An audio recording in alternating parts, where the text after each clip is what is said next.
Hoje nós estamos fazendo mais uma apresentação e mais um encontro do nosso grupo de Port Shipping and Trading dentro da UISTA. E é uma data especial, porque hoje nós estamos recebendo a professora Flávia Nico, que é também uma UISTA, que é do nosso comitê executivo para a próxima gestão. E hoje a professora Flávia Nico vai dividir conosco todo o conhecimento que ela tem nesses últimos 20 anos em que ela estudou o sistema portuário, mais especificamente o tema cidades e portos. Professora Flávia, eu coloco aqui à sua disposição a plataforma da UISTA, peço que você faça uma pequena apresentação do seu currículo e que nos contemple e nos prestigie com com esse tema tão bom para a gente, né, de portos, que é cidades e portos. Por gentileza. Tá, obrigada, Luciana. Queria agradecer muito às duas Flávias, a atual presidente, e a próxima também por esse convite. Para mim é uma honra estar podendo dar início agora a esse formato que a gente pretende ter aqui de falas, de compartilhamento dos conhecimentos das nossas sisters. E é muito interessante porque quando eu procurei pelo grupo e quando eu pensei em me associar ao grupo, eu nunca me imaginei estando aqui fazendo o que eu geralmente faço durante as minhas aulas, né? Eu imaginei até que eu fosse aprender muitas coisas com vocês, e tenho certeza de que vou e já tenho aprendido, mas para mim é muito honroso de estar aqui tendo essa oportunidade de compartilhar com vocês um pouco do meu conhecimento, um pouco do que eu tenho feito e pesquisado nos últimos anos.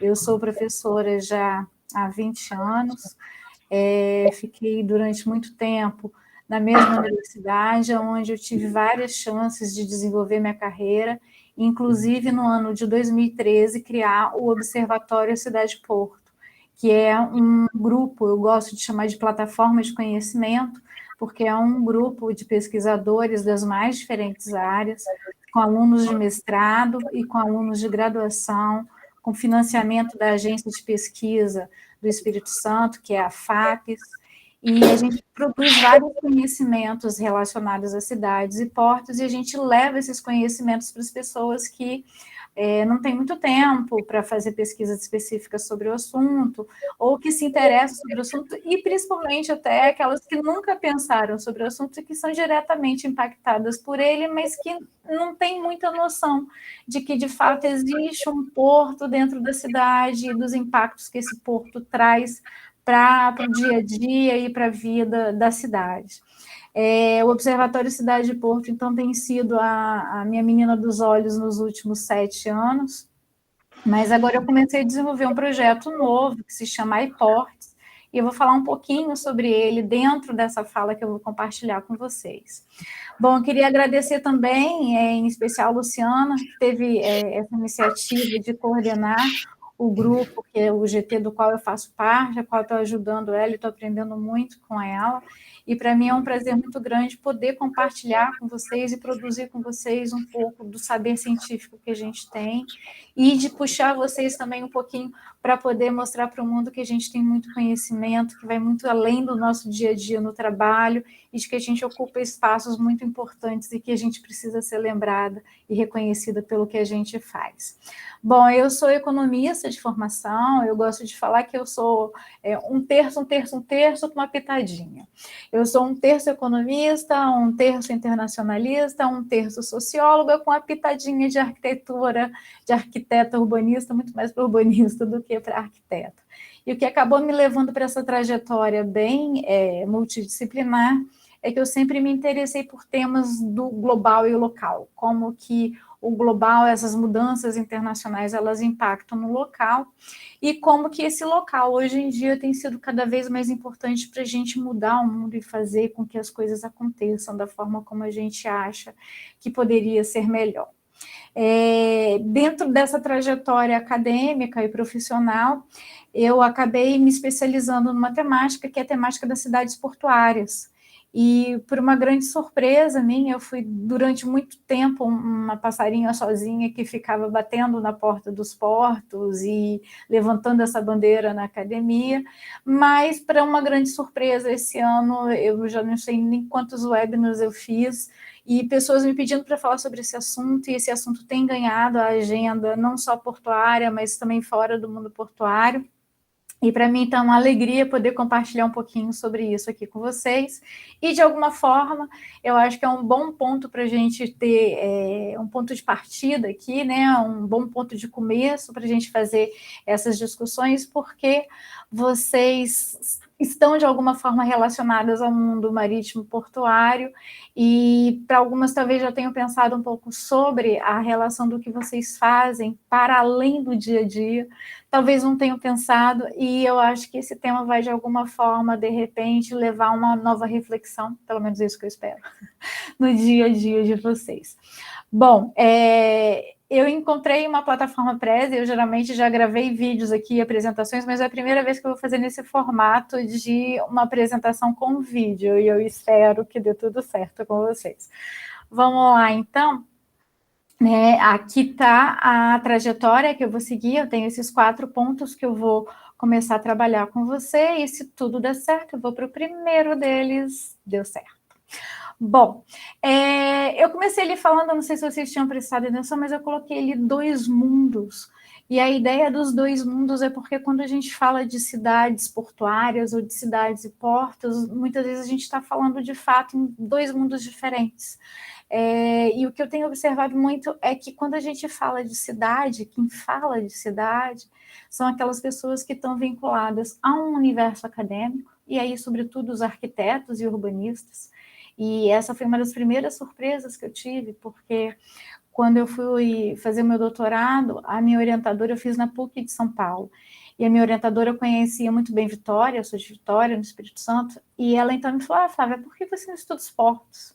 E olha que incrível, eu sou de Vitória e a gente tem um complexo portuário aqui e eu não tinha pensado em estudar os portos. Falei, bom, porto, isso porque eu era vizinha do porto. Mas o porto, para mim, eu sempre costumo dizer isso, o porto ele era um muro, é como se o mundo acabasse naquele muro, porque eu não tinha a menor ideia do que acontecia depois ali. E a rua perto da minha casa, de fato, ela acabava no muro. Então, quando eu chegava no muro, a gente virava para a esquerda e a vida seguia pela rua, né? Mas do outro lado do muro eu não sabia o que acontecia ali. E ela deu essa ideia, eu achei extremamente interessante, porque eu estava acostumada, eu fiz um mestrado em Relações Internacionais, e aí eu estava acostumada a estudar coisas extremamente teóricas, de globalização, FMI, né? E de repente eu vi o que eu estava estudando na minha frente, o muro estava ali, né? Eu passava todos os dias na frente do meu objeto de estudos. Mas minha primeira decepção, eu acho que eu posso colocar assim, foi que eu vim da economia, eu fiz economia aqui na UFES, e eu fui para a UFES fazer minhas primeiras pesquisas e eu não achei nada no curso de economia. Eu fui achar, de fato, no curso de arquitetura e urbanismo, e muito voltado para desenho do território, ocupação dos espaços, a parte de paisagem, mas muito pouco do que eu achei que seria um estudo de portos. E aí, dentro do meu doutorado, eu acabei tendo que pesquisar alguns dos atores locais, e um deles foi a prefeitura. E percebi, inclusive, que existe uma diferença da forma como a própria academia e a prefeitura veem a questão da cidade. A academia é muito mais numa pegada propositiva de como deveria ser, em termos de paisagem, de uma parte visual da cidade, e a prefeitura já, com algumas pessoas que inclusive estudavam na universidade, então conheci ela ali dentro, mas com uma perspectiva muito mais de vamos promover o turismo, vamos de repente colocar o porto num roteiro turístico, algo muito mais nesse sentido, ou de comércio exterior, ou de economia, mas aí a gente já vai um pouco mais para uma outra esfera, que seria do governo, que já está lá do outro lado, no porto. E quando a gente vai estudar o porto, e acaba que eu comecei a estudar o porto depois, porque o porto é um outro mundo, de fato, o funcionamento do porto, a operação portuária, os agentes do porto, é muito complexo, porque você tem ali toda uma outra lógica, que, como eu comentei antes, está para além do muro, né? E depois do muro, aquilo ali funciona de uma forma diferente do que funciona na cidade, apesar do porto estar na cidade. Só que as decisões não são tomadas pelo porto, ou no sentido, pelos atores do porto que estão no território. Muitas vezes a gente tem decisões, e na maioria das vezes, que são tomadas por entes, por órgãos que estão em Brasília, lá com a Luciana, né? Agora, se Deus quiser, com a Flávia, lá na ANTAC, e a gente até tem alguns agentes da ANTAC aqui, mas a gente sabe que as diretrizes, elas vêm de cima para baixo, e elas são feitas tendo uma lógica que não necessariamente, que muito raramente considera o território, que é onde está a cidade, que é onde está o porto. Então, o porto, ele acaba tendo esse elo global e local, mas o local dele é a presença física. E o global seria toda a dinâmica do porto. E pensando ainda numa esfera nacional, seria a esfera onde as decisões são tomadas, mas elas são tomadas tendo em vista a competitividade, uma questão logística, e até quando o governo do estado entra, ele entra também numa pauta de pensar o porto como um elo da cadeia logística. Então, são interesses diferentes e são óticas diferentes. É como se a gente estivesse com uma máquina fotográfica e em cada momento a gente olhasse para o porto com uma ótica diferente. E aí a gente tem vários atores ou vários agentes que fazem parte dessa comunidade portuária, mas cada um enxerga o porto de uma forma diferente, com uma lente azul, uma verde, uma preta, e aí essas lentes vão mudando de acordo com seus interesses. Bom, e aí o que a gente percebe é que não necessariamente a gente tem dentro da arquitetura e urbanismo, dentro da ótica da economia, da ótica da gestão do porto, uma visão que vai no mesmo sentido, que se encontra. Mas quando de fato a gente olha, a gente está aqui no território, a gente está aqui na cidade, a gente olha o porto, a gente percebe que o porto, ele é muito vivo na nossa vida, ele é muito presente, até porque ele se impõe à cidade, ele tem uma presença gigantesca. Então, o que eu percebi dentro dos meus estudos, e essa é uma foto aqui do Porto de Vitória, é que não adiantava eu olhar só da ótica da arquitetura e urbanismo, da ótica da economia e da administração, e aí, de fato, eu estava no lugar certo. Porque, mais ou menos no lugar certo, porque eu estava fazendo um doutorado em sociologia, mas o marco teórico que eu fui buscar estava lá na geografia. Né? A essa altura, nem se eu quisesse mais seguir uma única área, eu já não conseguiria. A gente precisaria, de fato, de um conhecimento múltiplo para poder entender todas essas interfaces ou essas relações que se dão entre a cidade e o porto. E aí a sociologia e a geografia, elas vão servir como instrumentos muito importantes para a gente entender que para além do porto existe uma cidade, que para além da cidade existe um porto, e que quando a gente olha para o território, a gente está vendo não só aquela grande infraestrutura física que faz parte de uma lógica econômica, que faz parte de uma cadeia logística, que faz parte de uma paisagem da cidade, mas que 2 mais 2 é mais do que 4. Quando a gente fala de uma cidade portuária, a gente não está pensando só numa cidade e em um porto. Existe uma dinâmica e existe uma relação de simbiose ou de dependência, ou que se estabelece de forma que um agrega o outro e que um desagrega o outro também, de que um ajuda o outro e de que um conflita com o outro. E esse é o segundo ponto que eu quero tratar com vocês, né? Não necessariamente existem só pontos de interesse em comum, e eu diria até mais que existem mais pontos de divergência do que de convergência entre cidade e porto. E o que a gente começa a perceber quando a gente tem esse olhar mais próximo, pensando na cidade portuária ou na cidade com o porto, é que eles de fato têm interesses que são muito nítidos, que são diferentes.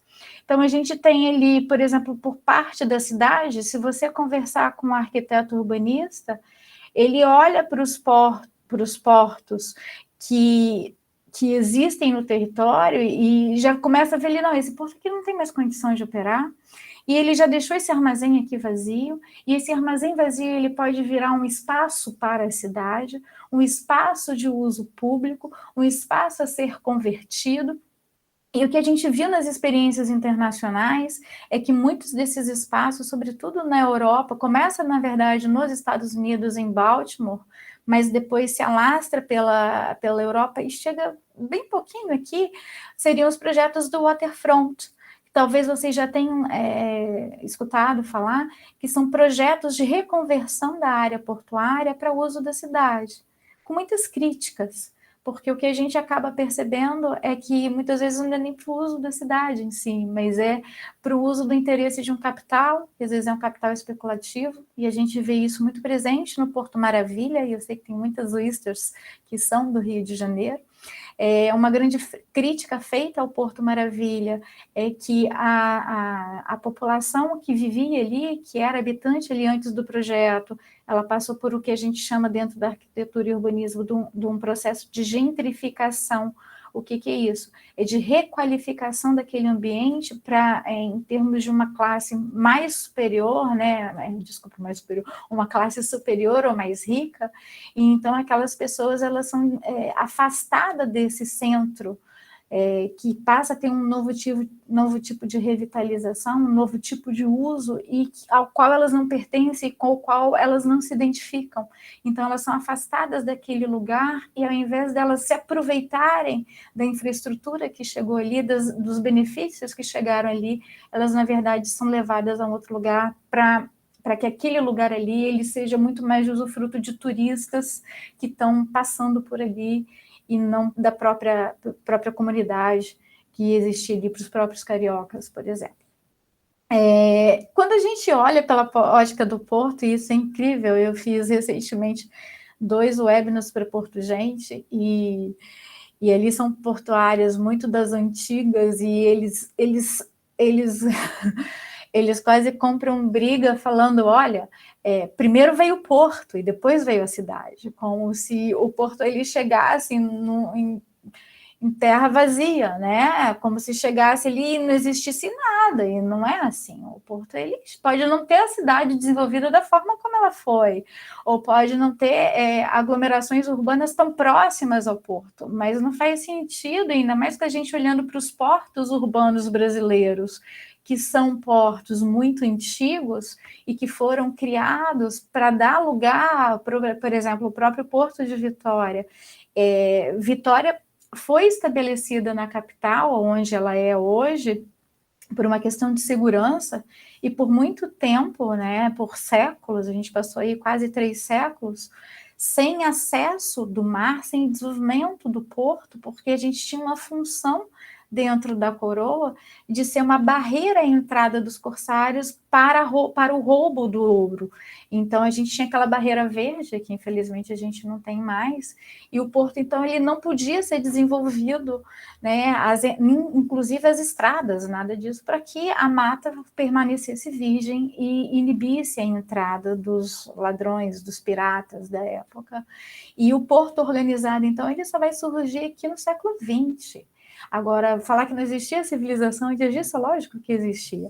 Mas para os portuários, o porto sempre vem antes e a cidade sempre se segue.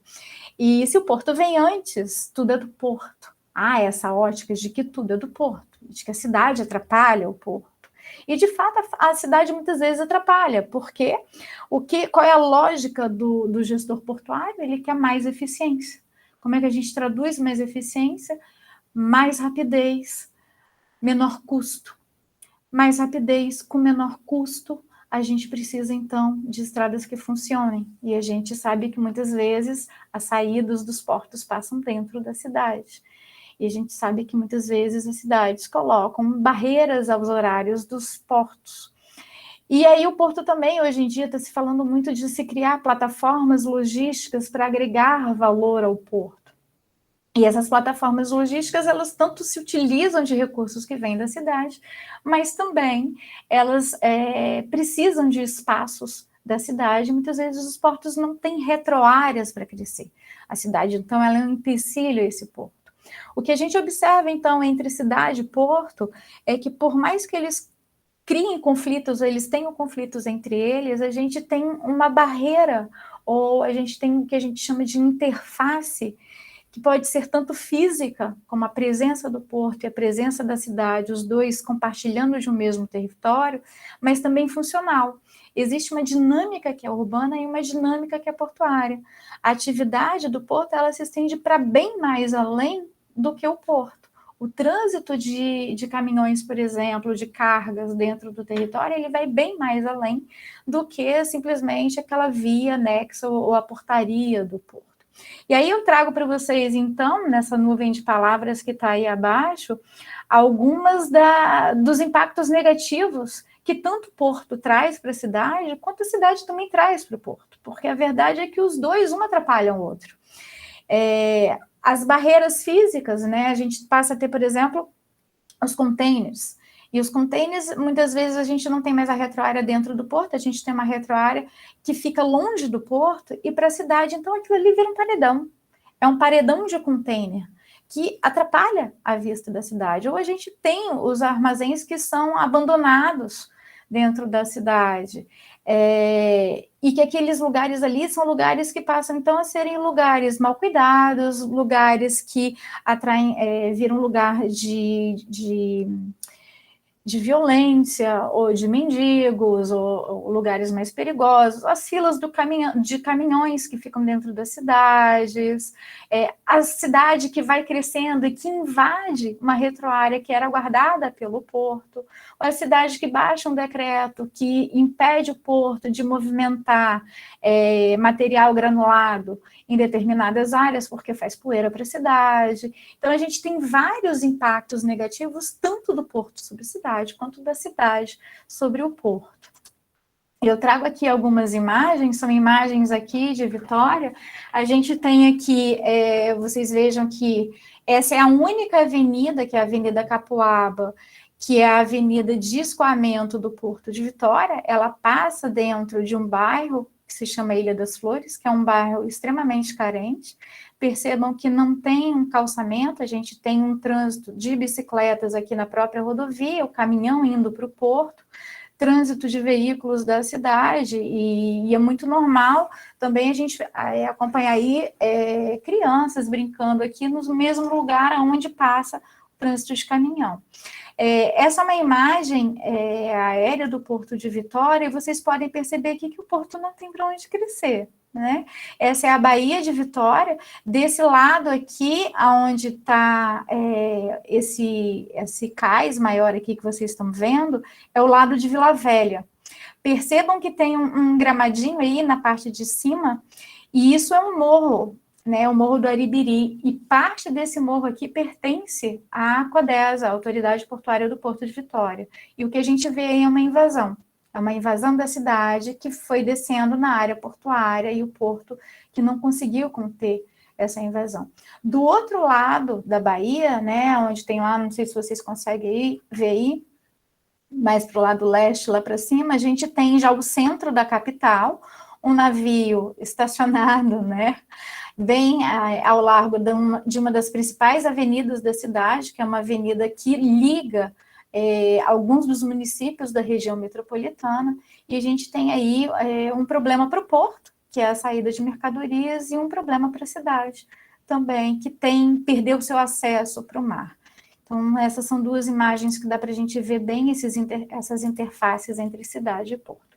Bom, a notícia boa é que a gente vem passando no mundo por um modelo, a gente tem um modelo dentro da geografia de evolução das relações cidades e portos, e a gente vê aí que existe um momento agora de retomada dessas relações entre cidades e portos, e dentro desse modelo de retomada das cidades e portos já existem várias agências internacionais, eu trago alguns nomes aqui para vocês, que são agências internacionais, sobretudo dentro da Europa, a ESPO faz parte do projeto da União Europeia, a IVP, que é uma Associação Internacional de Cidades e Portos de base francesa, e com a qual eu tenho mantido muito contato, eles criaram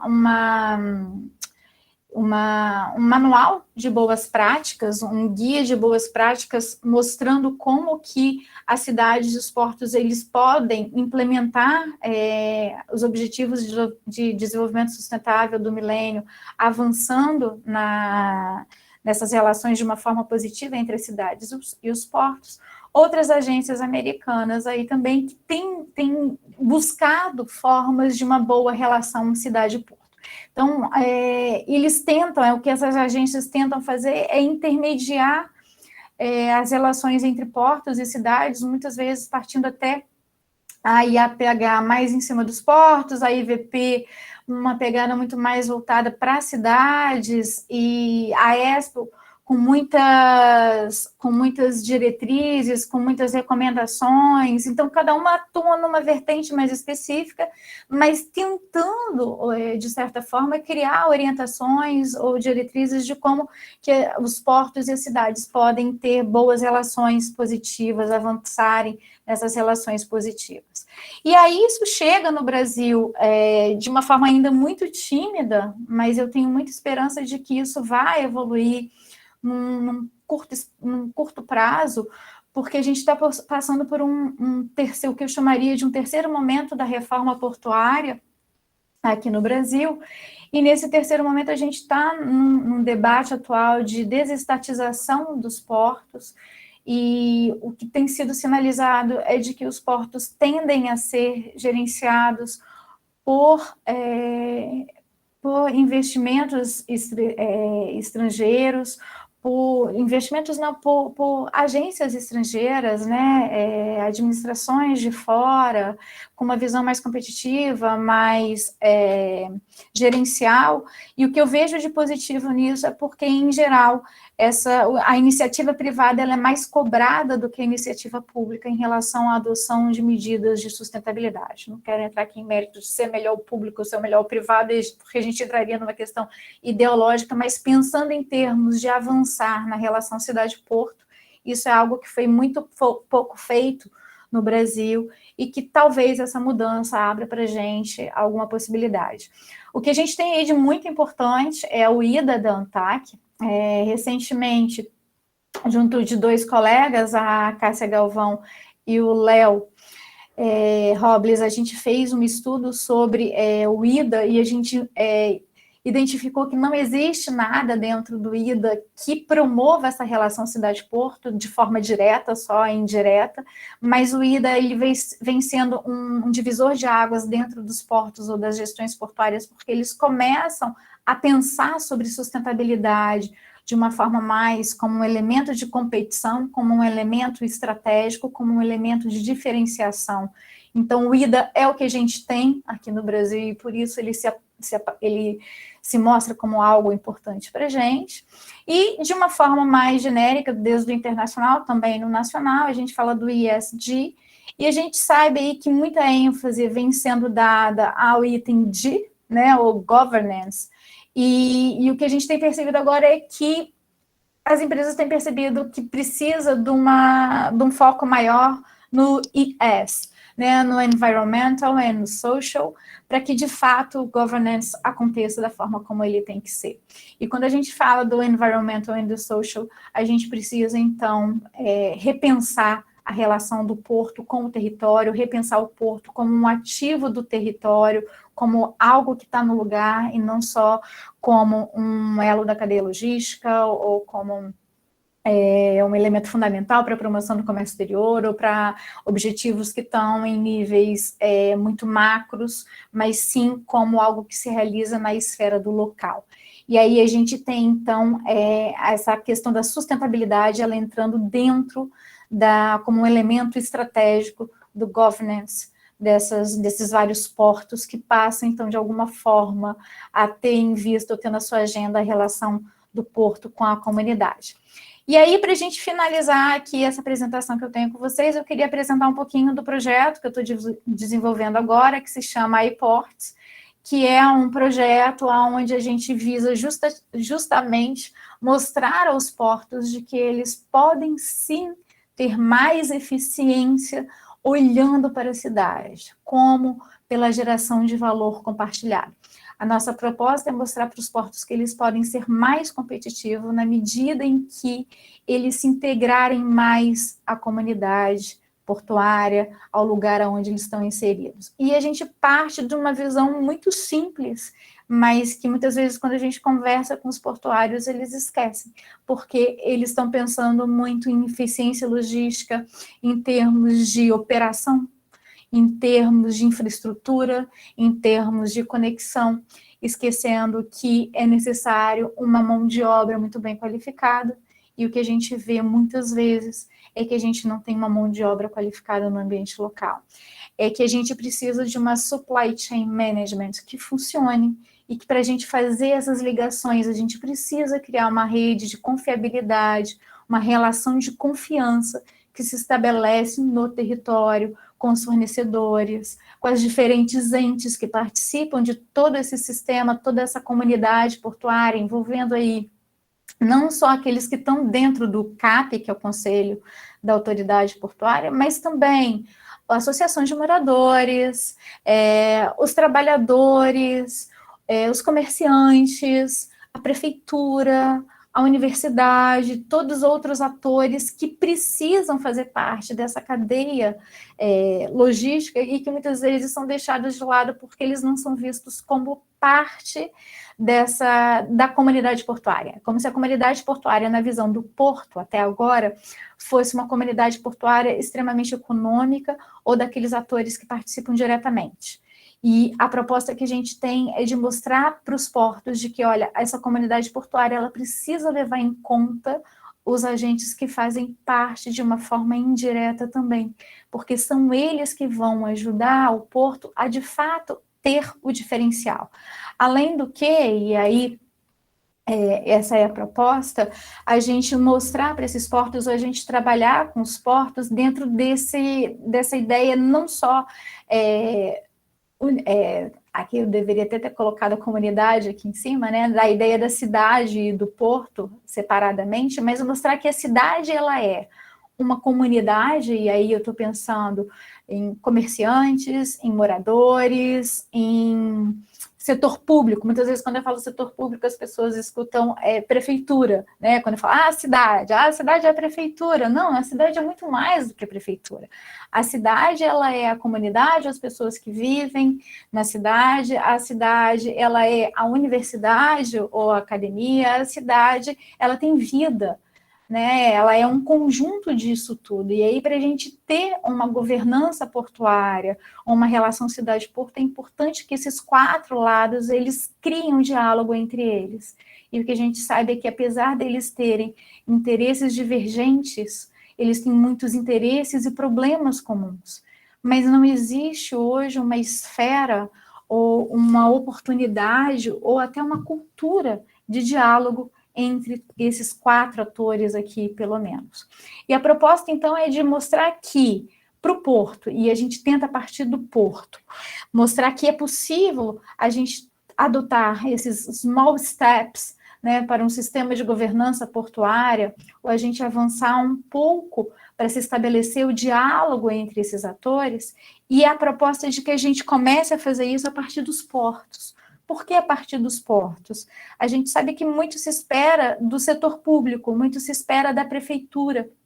Só que quando a gente está falando de porto, como eu já comentei aqui com vocês, a gente tem diretrizes e órgãos que estão no nível federal com um grupo de interesses, a gente tem no nível estatal um outro interesse, a gente tem no nível local um outro grupo de interesses e a gente ainda tem os interesses do porto. Então, a gente esperar que algo seja tomado, alguma decisão por parte do setor público, a gente já tem aí um problema de sobreposição de instâncias, né, de deliberação de diferentes instâncias. O porto, por outro lado, é aquele que tem o capital, e já que ele deixa, muitas vezes ele está envolvido a cadeias logísticas ou um sistema marítimo portuário que é global, os impactos negativos, por outro lado, e eles são muito locais. O impacto negativo na paisagem ele é local, o impacto ambiental negativo ele é local, o trânsito de caminhões ele é local. Então, há muito impacto negativo do porto, que é deixado na territorialidade, no território. Não é à toa que muitas vezes o porto, ele tem uma imagem negativa perante a cidade.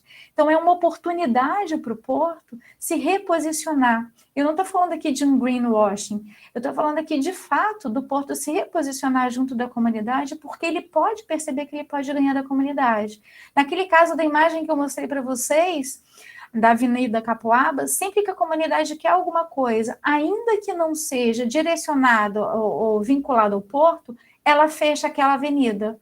E ela fecha a avenida porque ela sabe que ao fechar a avenida ela vai levar o porto a se manifestar.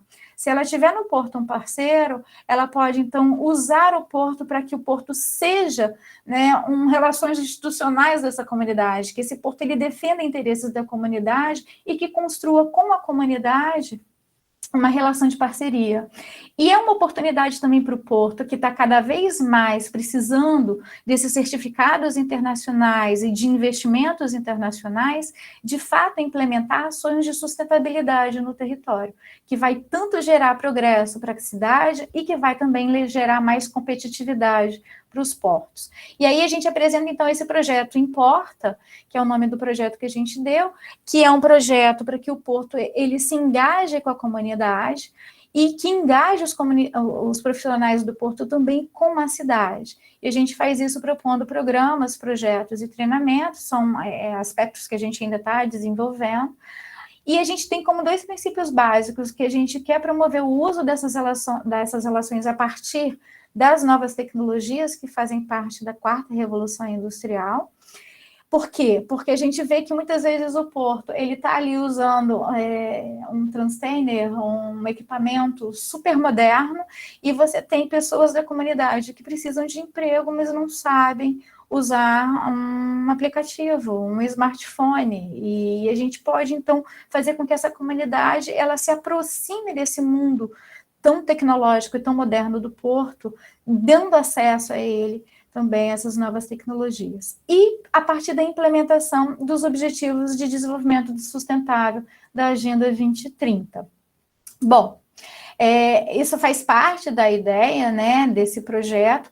Uma questão que eu acho importante trazer aqui também é que eu já até conversei com a Flávia, nossa presidente, que uma das ideias que a gente tem é que, na medida em que os portos adotem o projeto Importa, que é o ISTA, Brasil esteja envolvida, a gente trabalha ali o ODS 5, né, que envolve questões de gênero, que tem tudo a ver com o que a gente faz, que então esses portos que tenham o projeto Importa, eles sejam portos também que sirvam como, a ideia do Importa é isso ser uma porta de acolhimento de todas as mulheres que sejam da UISTA, fazendo então o ISTA crescer no território brasileiro, tendo aí uma entrada, um porto de acolhimento dessas mulheres em cada um desses portos que desenvolveu o projeto, e a gente está dessa forma também levando o porto a implementar o ODS 5 da Agenda 2030, não só como uma forma de estar no relatório, mas como de fato uma ação que vai fazer diferença. Bom, queria então agradecer muito o tempo de vocês aqui, a oportunidade de compartilhar esse conhecimento com vocês. Esse projeto, como eu falei, é um projeto que a gente está avançando nele agora, está começando, então, todas as sugestões que vocês tiverem, a gente quer trabalhar muito com parcerias, a gente quer trabalhar muito com sendo veículos ou viabilizadores de parcerias. Por exemplo, eu tenho hoje uma orientanda do mestrado de Arquitetura e Cidades que trabalha com moradia social.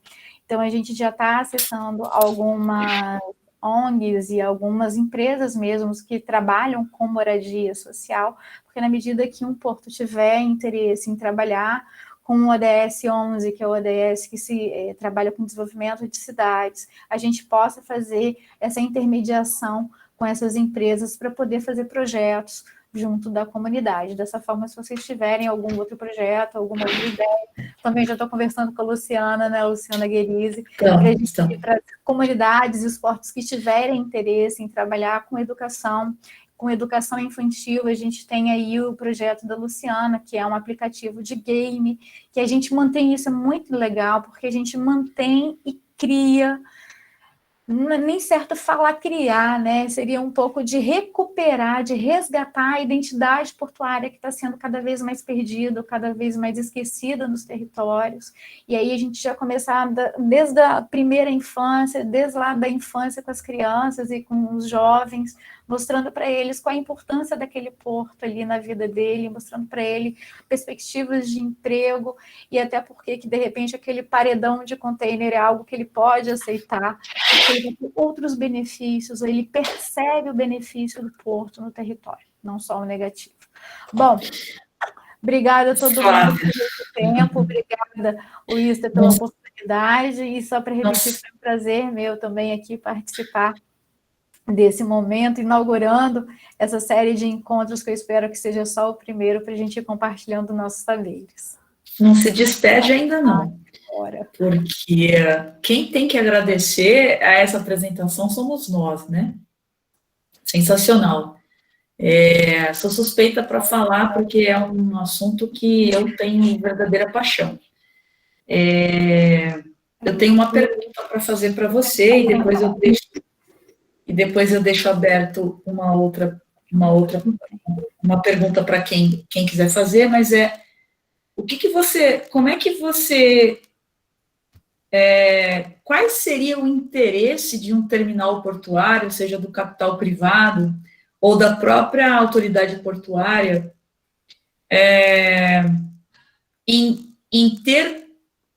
eu vou dizer comprar, né? Comprar a ideia do importa. Por que esse programa seria bom para esses entes? Espera lá, Luciana, porque eu sumi aqui. Deixa eu só fechar o programa. Enquanto você não responde, eu fiz algumas anotações. A hora que você estiver pronta, você me fala. Você falou o seguinte: olha, eu fui estudar e alguém me disse que eu podia falar sobre um porto. E eu morava na cidade portuária e nem sabia que tinha um porto, né? Nós que trabalhamos com porto e que moramos em cidade portuária, a gente faz castelinho de areia vendo o navio entrar e sair. Mas quando a gente é criança, a gente só sabe que é um navio, né? Nossa, tá entrando um navio, tá saindo um navio, mas aquilo ali é a representação do mundo, né? A representação do globo. É a bandeira que ele carrega, é a carga que, de alguma forma, vai chegar na minha casa, ou aquela que deu emprego para minha família.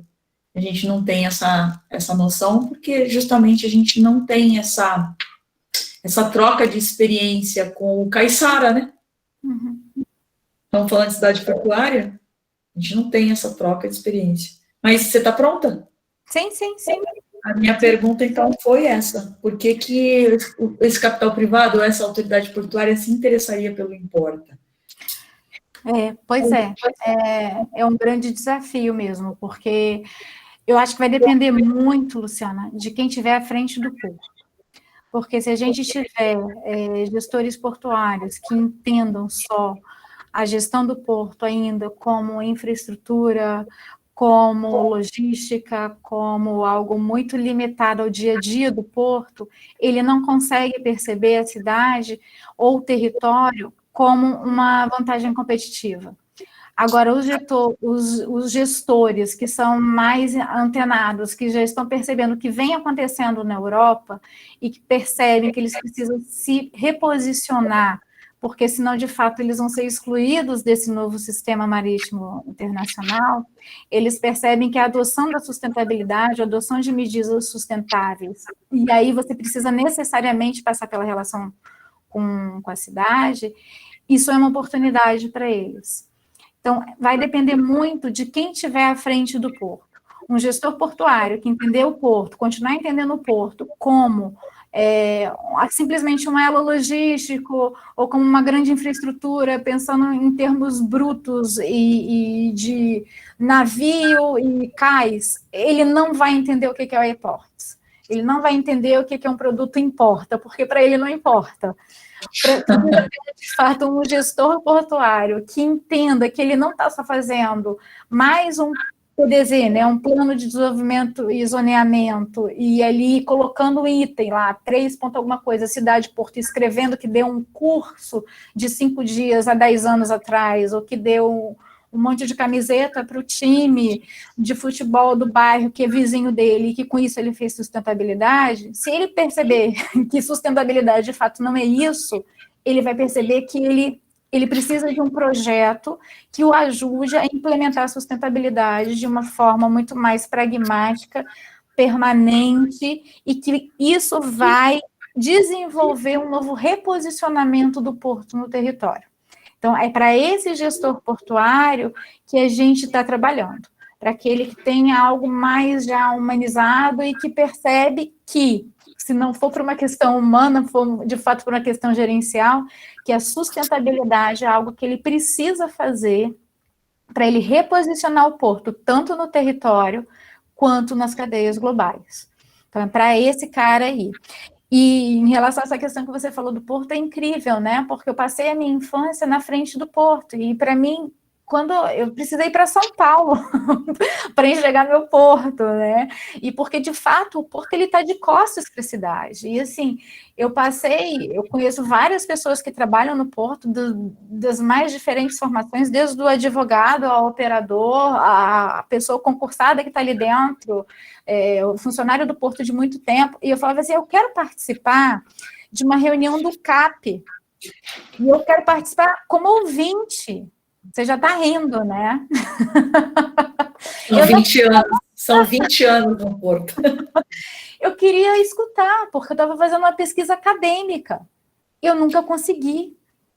Então, assim, para ver, de fato, a inacessibilidade, eu como acadêmica fazendo uma pesquisa dentro de um órgão que era para ser a representação desse porto no território, e eu não conseguia. Então, de fato, o porto, ele não enxerga a cidade. E aquele gestor portuário que estava lá dentro, eu conheci vários aqui, que o pai já tinha sido diretor, e depois que ele foi diretor, e que passava de pai para filho, e que ele via aqui, e ele falava isso, olha, o porto não tem nada a ver com a cidade. A gente presta contas ao Ministério dos Transportes, mas a gente não tem nada a ver com a cidade. O que a gente faz de favor para a cidade. E eu falo isso porque eu ouvi de diferentes lugares, eu fico, como assim, né? Eu não consigo ver a Bahia porque vocês estão aqui. Vocês acabaram com a atividade tradicional que tinha aqui dos catraeiros, que é acabar com o nosso patrimônio histórico, patrimônio cultural histórico. Isso é algo que se deve à cidade, né? E aí hoje a gente não consegue mais, não tem. Antes a gente passava aqui as catraias, dizem que existe desde a época da colonização portuguesa, que eram barquinhos a remo, com os catraeiros, que cruzava a Bahia. Então, ligava a Ilha de Vitória ao continente. E era uma das formas que várias pessoas que tinham de Paú tinham. Paú é um bairro de vir a Vitória até por questões comerciais, de vir fazer compra e voltava. Então, você perdeu isso daí também. Então, assim, o porto, ele tem impactos mais variados, né? Mas na cabeça dele não se deve nada. Uma experiência que eu tive, até por financiamento da FAPES, eu fiz um estágio técnico em Vancouver, e eu fui conhecer o porto lá, e ficou muito claro lá, e eu ficava impressionada, assim, nossa, gente, como que a gente está atrasado? Porque eles fizeram um projeto de integração com a comunidade, que eles mostravam uma coisa que é a mais óbvia. Olha, cidade, muitos dos produtos que a gente tem, que vocês consomem, chegam pelo porto. Parece algo muito óbvio, mas a gente não lembra disso. A gente lembra do porto quando passa o caminhão. Então, existem, e aí, de novo, voltando à questão do iPort, a nossa proposta é de mostrar para os portos as várias experiências internacionais que existem, mas não só com uma forma de transplante, porque a realidade é diferente, a cultura aqui é diferente, a dinâmica aqui é diferente, os atores são diferentes, não dá para simplesmente pegar o que Vancouver faz e colocar aqui, não funciona. Né? Precisa ver quem é que está no território, com quem que você está lidando, quais são as demandas daqui. Então, quando a gente vê com esses projetos de Smart City, opa, vamos, por isso a gente quer trabalhar com a tecnologia. Vamos fazer Smart City, mas primeiro vamos calçar a rua, né? Como é que você vai falar de Smart City para uma população que não tem acesso à internet? Então, pelo menos dentro do projeto Importa, vamos criar, sei lá, um centro aqui que essas pessoas elas possam se qualificar ou ter acesso à internet. O porto ele pode fazer muita diferença no território com small steps, com poucas coisas, né, de diferentes formas. Flávia, você foi além, né? Porque você falou em retomar retomar a relação porto-cidade, mas você falou de Vancouver, ou seja, vamos retomar a relação porto-cidade, depois a gente tenta fazer com que o brasileiro pense como canadense, né? Isso vai demorar um milênio, provavelmente. Né? Eu vou fazer assim, eu vou abrir para uma pergunta, porque eu tenho 1.327.435 perguntas para te fazer, não vou fazer, porque isso aqui poderia passar a noite falando de Porto, mas eu vou abrir uma pergunta e se não tiver, aí eu faço as minhas considerações e a gente encaminha para o final. Tá. A Andréia tem uma pergunta. Andréia, por favor. Está escrito ou ela vai falar? Oi, Flávia. Não, vou falar. Engraçado, porque eu morei 6 anos em Vila Velha, então, e eu fui conhecer o que era operação portuária quando eu vim trabalhar no Porto de Paranaguá. Então, eu estava acostumada a ir na Praia da Costa, ver os navios lá na área de Funday, e eu reclamava do Porto da Vale, porque o pó preto da Vale famoso chegava no meu apartamento onde eu morava em Vila Velha, então... e também vim conhecer, depois de 6 anos morando lá, eu vim conhecer o que era realmente a operação. Só que eu trabalhava em Cariacica, no licenciamento, e como que a operação afeta os municípios, não só o município que o porto é instalado, porque como o porto não tem retroárea, tem os portos secos instalados no contorno no município de Cariacica. Então, eu lembro de ir a um seminário ainda com propostas de levar carga do porto até a foz do Rio Santa Maria por balsas, e dali só ter um trecho menor de caminhão, que pelo jeito não foi para frente. E, assim, Paranaguá é uma cidade que tem, talvez por ser muito mais graneleiro o porto aqui, com questão de sujeira, tem muito problema com vetor. E eu vejo muito, uma das coisas seria essa questão do projeto, a limitação, que talvez envolva um pouco a ANTAC, que, no caso aqui da APA, que é um convênio de delegação, a restrição de uso do dinheiro arrecadado pelo porto com as tarifas. Como que você vê isso, como que talvez, de repente, processo de regulação, o viaduto na entrada da cidade, depois de muito tempo, a ANTAC conseguiu liberar que sim, investimento em infraestrutura portuária, tem vários outros gargalos de trânsito, então a APA fez um convênio com o DR local e conseguiu transferir esse dinheiro, mas a gente tem ainda muitas restrições nas autoridades públicas portuárias, principalmente as delegadas, que eu vejo para investir nessa questão do ESG. Estou tentando acompanhar, mas ainda não consegui estudar mais a fundo, da sustentabilidade portuária. E outra questão seria essa relação, o que eu vejo aqui, às vezes, é muito... A cidade também, ela acaba no porto, assim, a cidade, ela é uma cidade comprida, longitudinal, aqui em Paranaguá, ela começa e termina na Bahia. Só que você chega no paredão do porto, você tem uma visão, tem um santuário religioso que é grudado no porto, inclusive na explosão do Vicunha, né, que foi um dos maiores acidentes, estava na festa, o pessoal fala que foi milagre, que quebrou o vidro da igreja e tal. É um trapiche ali que é bem próximo até do pier de Inflamável, que é um dos locais mais perigosos. E eu vejo que a população às vezes tem uma questão, às vezes a dificuldade diferencial, o que é responsabilidade do porto, o que é responsabilidade da prefeitura. A questão, por exemplo, de vetor. A gente sabe que o porto de Paranaguá, por ser essencialmente graneleiro, tem muito problema com a questão de roedor, de vetores. Mas também é uma cidade que tem um problema com lixo, a população tem uma cultura de jogar o lixo fora do lugar que também influencia. Então, como é essa questão de você conseguir mostrar para a população o que ela tem que cobrar do porto, o que ela tem que cobrar da prefeitura, e essa relação do porto sentar com a prefeitura, questão de zoneamento, o PDM da prefeitura não conversa com o zoneamento do porto, com o plano mestre do porto, é uma confusão, nós temos áreas invadidas até hoje, projeto de pátio de retorno de caminhão que ficam esperando o carro que não sai, porque tem 10 moradores ainda que não estão na justiça, não consegue sair. Então, seriam essas duas coisas, assim, questão dessa relação da prefeitura, da comunidade, né, o que é do porto, o que é a prefeitura, que se confunde muito, E essa questão da regulação, né, principalmente do pessoal que é delegado, que tem muita restrição, como ultrapassar isso e regular isso para que você realmente consiga, mesmo que o gestor não queira, hoje ele não consegue investir em projetos assim, mais para a área de sustentabilidade, muitas vezes, que a gente é muito amarrado ao que está, pagar monitoramentos ambientais e programas que estão na condicionante. Aí você consegue justificar porque precisa da licença ambiental para operar. Mas, fora isso, nosso programa de educação ambiental, tudo isso é muito amarrado a essa questão, o que o IBAMA pede para a gente. A gente não consegue ir além, como uma empresa privada, muitas vezes. Sim. Excelente, Andréia. Depois quero até conversar com você para saber mais de Paranaguá, e quem tiver em outro porto quiser me contar também. Que essa visão do lugar, a gente fez agora um levantamento a gente está com uma planilha de todas as ações que são feitas pelos portos públicos no Brasil e, assim, a gente achou muito pouca coisa pelos sites. Então, assim, tendo acesso com vocês nas localidades, de repente a gente consegue até mapear melhor. Mas você traz duas questões muito importantes, que é a da regulação e da relação cidade-porto, mas que, na verdade, elas quase que acabam sendo a mesma coisa.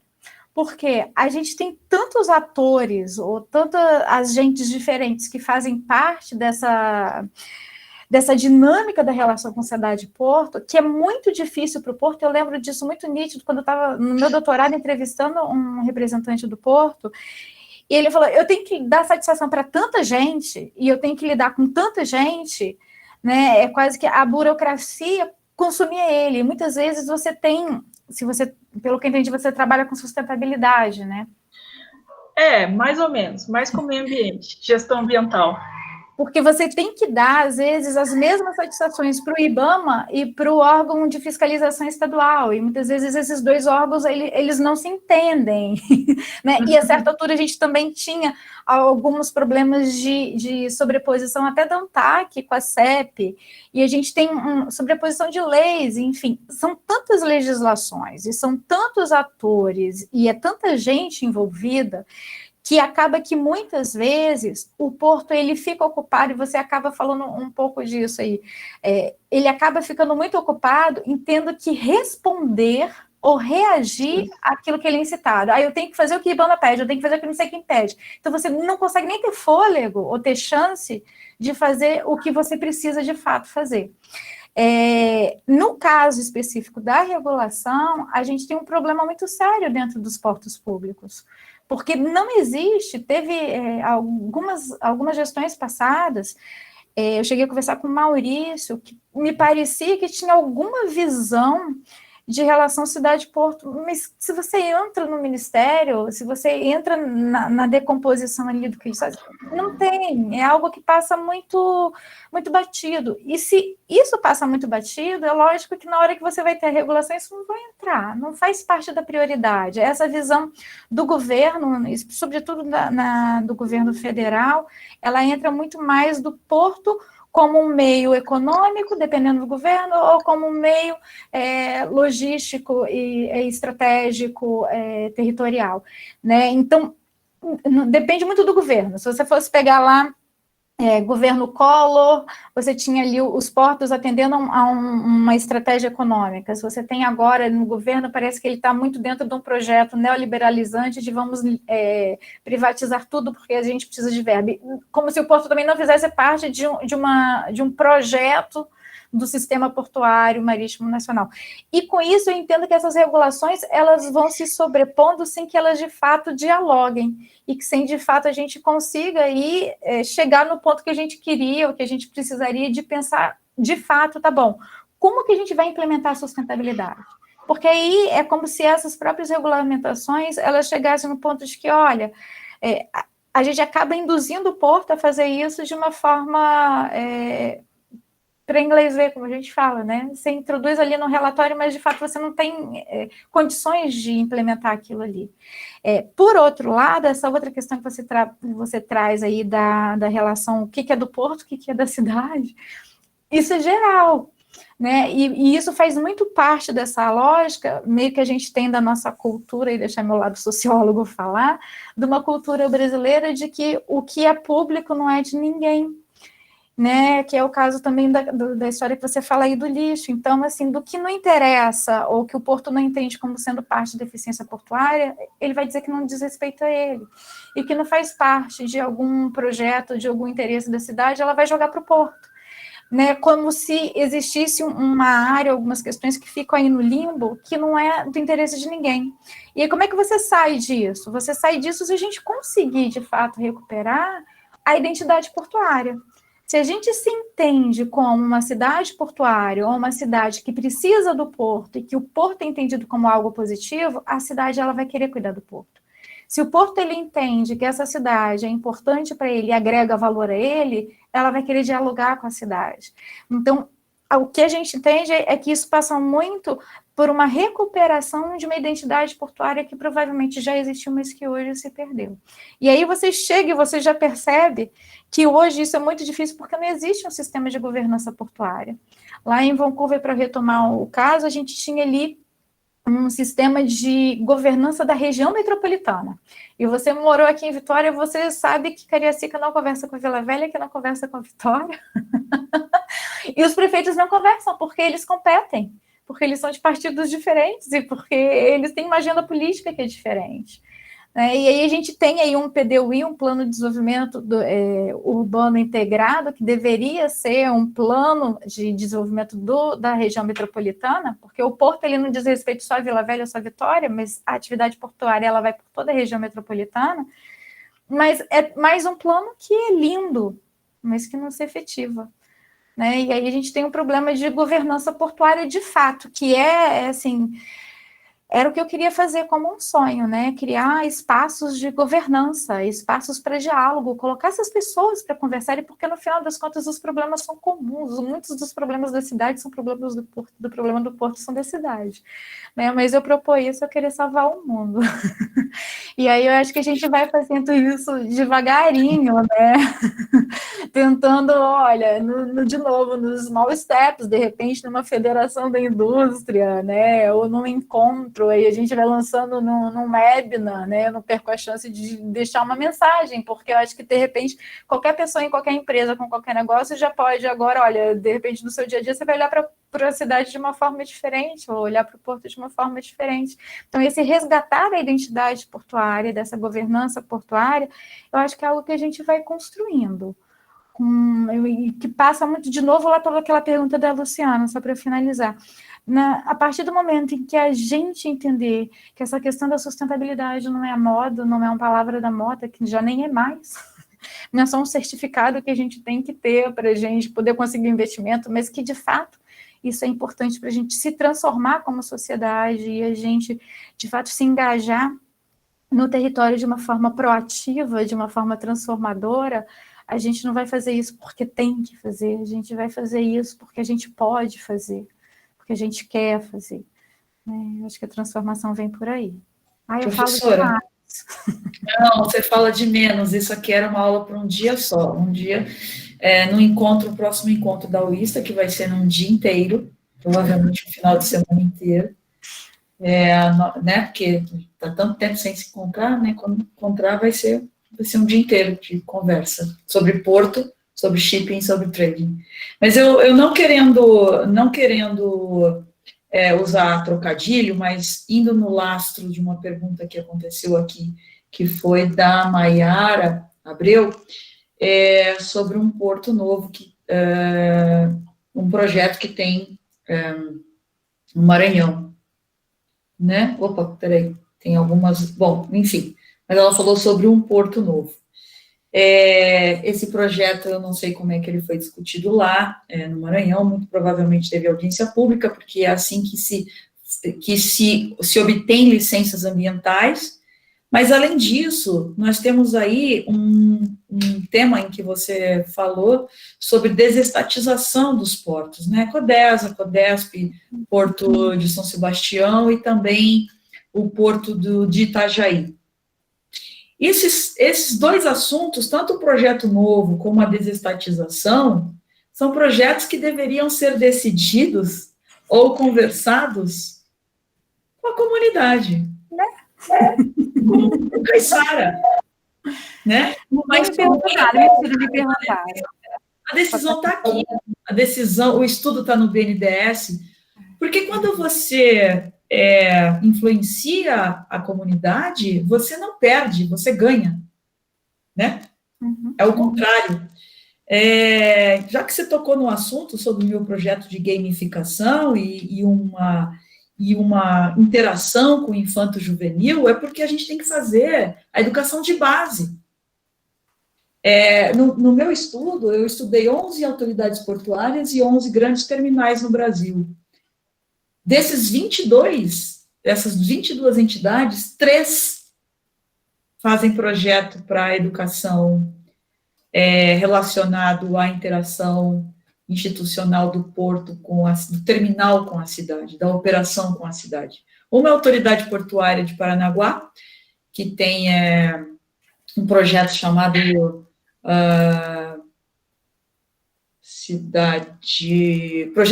Projeto Escola no Porto, e 2 terminais. 2 terminais, que é o caso da Brasil Terminais Portuários, que é o PTP Educa, e a Portonave, né, que é o Caminho do Container. 3 entidades que fazem isso. No âmbito internacional, 2 portos, Rotterdam e Antuérpia, que colocam o porto como na educação infantil, né? Então, veja que Santos é um Rotterdam, Antuérpia poderia ser um Paranaguá, talvez o Porto de Hamburgo pelo tamanho Itaqui, não sei, enfim, estou fazendo algumas comparações, mas que poderiam ter isso, né? Então, terminando e já indo para o final, assim, tanto o projeto da Maiara, tanto a pergunta da Maiara, que é o projeto no Maranhão, de um novo porto, como o projeto de estatização, eles não são... Como é que você... ou qual a sugestão você daria para esses... tanto para o governo federal, quanto para desestatização, como para o projeto em São Luís, né, no Maranhão, para essa aproximação, para esse entendimento da comunidade portuária com o próprio projeto do capital privado. Como é que você... Como é a sua leitura disso? Eu acho que... Eu estou sem voz. Não, estou com voz. Eu acho que isso é questão de tempo, Luciana. A gente não consegue simplesmente chegar agora e falar, olha, vou fazer isso aqui e vem cá a comunidade conversa. Há um coração partido, há uma mágoa muito grande da cidade pela exclusão, ou simplesmente, quando não é uma mágoa pela exclusão, porque de fato foi alijada, há de fato um desinteresse, porque não se sente parte. Você tem hoje, a internet, ela traz um mundo de opções de coisas para a gente fazer, e a gente pode escolher onde a gente quer ir. Então, se você tem uma audiência pública, o cara não vai, porque ele não tem interesse, ele não entende a importância. Então, acho que, no caso da desestatização, eu participei aqui no Porto de Vitória, eles chamaram alguns stakeholders, que eles chamam locais, eu fui como representante da academia, para saber a nossa opinião. E é lógico que lá eu advoguei, olha, tem que ter aqui, no novo projeto, tem que ter contemplar alguma questão de cidade-porto de uma forma mais explícita. Então, assim, eu fui escutada como academia, mas eu não fui escutada como comunidade, eu não fui escutada como moradora, e eu não sei até que ponto que, de fato, eles escutaram isso ou de fato, vão levar isso à frente. O que eu vejo aqui, por exemplo, é que a autoridade portuária do Porto de Vitória, eles já saíram da região histórica, fininho, porque os prédios estavam caindo aos pedaços, eles não queriam investir naquilo ali, saíram dos armazéns onde eles ficavam, vieram para a área nobre da cidade, aquilo lá está abandonado, e muita gente da comunidade nem sabe que eles saíram de lá. Então, até o esvaziamento poderia ter sido comunicado com a comunidade, conversado com a comunidade e trocado, sei lá, né, assim, algum tipo de aproximação. E eu estou falando de um porto que está no processo de desestatização. Então, se isso está na sua meta, né, se isso está para ser mudado, ele já teria uma boa chance ali. Talvez tenham agora, não sei o que eles estão planejando com isso, talvez isso mude. Mas eu acho que um grande problema para resolver isso é porque a comunidade ela não se vê parte. Então, ainda que o Porto chame, ela não vai participar. Por outro lado, o Porto não tem essa cultura. Então, uma forma de mudar, e é o que você me perguntou, né? Como é que você muda isso a partir da desestatização? É criação de uma cultura. Não dá para simplesmente você chegar agora e você falar, eu vou montar a cidade, senta aqui, vamos conversar. A cidade não vai. Você tem que resgatar ou promover essa identidade cidade-porto. E como é que você faz isso? Com ações pontuais. Não é dando camiseta para o time de futebol. E aí, um game faz todo sentido, porque você vai pegar aquele grupo infanto-juvenil e mostrar, olha só, você pode trabalhar no Porto. E aí a gente está passando por uma coisa que, assim, olha, por que o Porto é importante? Todo mundo fala, olha, o Porto é importante porque gera emprego. Ninguém sabe dizer quantos empregos. Eu não conheço nenhum estudo no Brasil que diga isso daí. Aqui no Porto de Vitória eu sei que não tem. E aí a gente está passando por um momento de revolução tecnológica que os trabalhadores portuários estão perdendo os empregos. Então, cada vez mais, os portos eles vão ter dificuldade para mostrar para a localidade por que eles são importantes. A gente já sabe que os impactos indiretos induzidos são muito maiores do que os diretos, mas o que a gente vê é o direto. Então, se ele não está gerando emprego, é importante que ele, de fato, converse com a cidade e crie essa boa relação. Então, esse seria um primeiro ponto. Um outro ponto, e, por exemplo, aí o caso de São Luís, de fato, é muito difícil, porque é uma questão muito mais também de mobilização social. E a gente, como Brasil, a gente não tem muito essa cultura também de mobilização. Uma audiência pública, muitas vezes, ela está vazia. A gente é chamado, mas a gente não vai. A gente não vai porque a gente sabe que muitas vezes já está tudo definido e que a gente vai ali só para cumprir um número e cumprir uma etapa e que a gente não vai ser escutado. Então, como vários falam, a gente precisa que o Porto exerça a escutatória e que a prefeitura também ela articule melhor essa comunidade ou crie espaços para que a gente exerça mais a nossa cidadania como cidadão, que a gente ocupe esses espaços. Então, é um processo, quando você fala aí também, Luciana, falta muito para a gente ser Vancouver, né? Então, assim, de fato, é um processo de mudança social. Não, na verdade, o canadense, né? O canadense. O canadense não vai dar. A noção ambiental que eles têm, com a participação social que eles têm. Então, assim, eu acho que é, de fato, uma mudança social que vai tomar muito tempo. O que a gente consegue fazer no curto prazo? E aí, eu falando como uma consultora na área portuária, criar instâncias de governança. Eu acho completamente sem sentido eu estar num estado que tem um complexo portuário e o responsável pelo Porto de Tubarão não conversar com o responsável pelo Porto de Vitória, que não vai escutar seu arrendatário, que não vai conversar com os outros portos. Eles têm problemas em comum. Então, assim, por que a gente não senta ali e junto da universidade, junto do iPorts, vamos desenvolver um hackathon? Sabe, apresenta seus problemas, vamos colocar esses jovens para trazer soluções para o seu problema.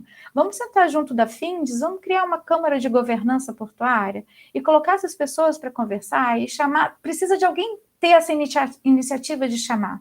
E alguém que tenha boa articulação e que perpasse por esses representantes locais para que mostre para eles, olha, não é só levar o dia a dia, né? Pensar no médio prazo, que não faz parte da nossa cultura, pensar no médio prazo também, para a gente se programar para além do curto prazo, de forma que a gente possa gerar perpetuidade para a cidade e para o porto. Então, assim, resumindo tudo que eu falei, eu acho que faz parte de uma mudança cultural, sociocultural, de posicionamento nosso como cidadão, de olhar para aquele porto e ver além do porto e ver ali como algo que diz respeito à minha vida, a gente pensar como porto, de que a gente não pode só gerar o porto no dia a dia, mas implementar ações para a perpetuidade, ou pensar na sustentabilidade do porto em termos de sobrevivência no longo prazo, e a gente ter aí alguém que puxe essa câmara de governança, de concertação, para colocar esses portos para conversarem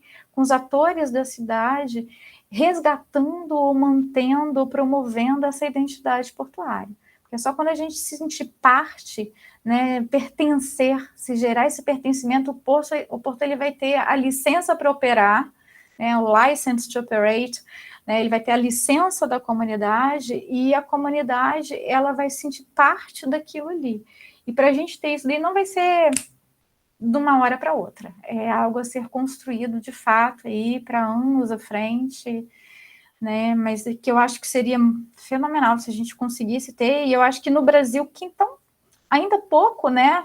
Eu acho que a maior é de São Luís, mas eu vejo Maranhão como o fato do Itaqui estar ali no nível estatal, vocês já terem ali algumas lideranças portuárias que já sentam e conversam, que já é alguma coisa. Eu não conheço nada acontecendo aqui do tipo, aqui no Espírito Santo. Professora Flávia, nós estamos aqui já há mais ou menos uma hora. Falei demais de novo, né? Não, você falou de menos, eu ficaria mais umas 2 horas, 3, 4, eu passaria a noite conversando esse assunto que eu amo, sou apaixonada, eu amo muito tudo isso.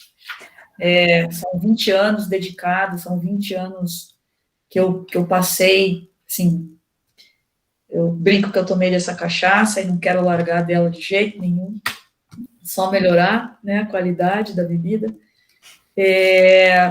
E assim, foi fundamental essa sua aula hoje, como um pontapé inicial para as discussões do nosso grupo, para as discussões do tema.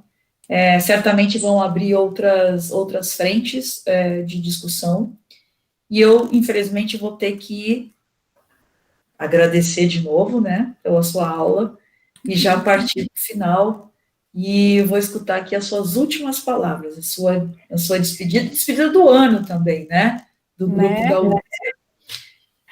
Aqui, eu vou tomar liberdade, eu estou vendo aqui que ela já saiu, mas a gente convidar a Gabriela para falar aqui, de repente, na próxima fala, porque ela fala aí a questão do PDZ, da ANTAC, né, e outras questões assim, que eu acho que, de repente, ela poderia complementar nisso aqui. Eu não sei se ela toparia, estou falando aqui sem ter falado com ela, tá? O Iraj, eu sei que você mandou uma pergunta que eu não consegui ler o chat ainda, tá? Eu vou acabando aqui, eu vou ler o chat e depois eu posso te mandar a resposta. E queria mais uma vez agradecer pela oportunidade, né? Vocês perceberam que eu amo o tema, que eu vivo falando disso, e que eu me empolgo e vou falando muito, né? E que eu acho que o mais legal de tudo desse tema aqui é que a gente está sempre aprendendo mesmo, né? São olhares do Porto que sempre tem alguma coisa nova, uma experiência nova, são olhares da cidade e sempre tem uma pessoa nova, e tem muita coisa que diz respeito a isso, e eu aposto que cada um de vocês que conseguiu participar aqui, de repente fez um gancho ou lembrou de alguma coisa que vocês vivem, então acho que é um tema bem plural, que atinge a todas nós que trabalhamos com esse mundo marítimo portuário de alguma forma. Me coloco aqui à disposição, coloquei meus contatos aí para qualquer questão que vocês quiserem, né? Eu e Luciana, a gente já vai abrir aquele espumante para a gente continuar. Você abre sua cerveja, eu abro meu espumante, para a gente continuar falando desse assunto, né? Que aí, para mim, é maravilhoso. Mas, pessoal, obrigada. E também, em nome do GT, né? A gente tem aí várias publicações para sair. Tem, finalmente, meu livro lá no meu doutorado, que eu já terminei há um tempão, vai sair aí ano que vem. Tem mais outras atividades nossas aqui do ISTA também, com muitas publicações que vão sair em 2020 e 2021. O ano promete. E estou aí, estou à disposição da UISTA para o que vocês quiserem. E obrigada a vocês que me assistiram aí, pela paciência e pelo carinho também que vocês sempre me recebem aqui na UISTA. Prazer meu estar nesse grupo. Obrigada, Flávia.